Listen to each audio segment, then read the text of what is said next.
आहेत. जनसमुदाय रस्त्यावरती उतरलाय. तुम्ही पण सभागृहामध्ये ह्या सगळ्या मागणी केलेल्या होता. आजच्या या निषेध मोर्चा किंवा मूक मोर्चाची काय पहिली मागणी असेल? नाही, ह्याच्यामध्ये हा लोकांची एकच मागणी आहे. जी झालेली घटना आहे ती अतिशय दुर्दैवी झालेली आहे. त्याच्यामध्ये ही घटना होऊन भरपूर काळ जो काय आहे लोटला आहे. त्याच्यामधले मेन जे काही आरोपी आहेत 3-4 ते अजून पोलिसांना सापडलेले नाही.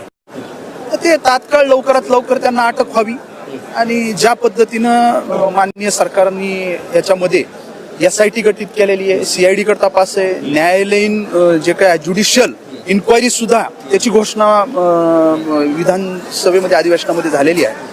हे लवकरात लवकर जे काय आहे स्वर्गीय संतोष अण्णा देशमुख यांना न्याय मिळावा आणि कठोरात कठोर शिक्षा जे कोणी आरोपी असतील त्यांना व्हावी ही सगळ्यांची मागणी आहे. तुम्ही आज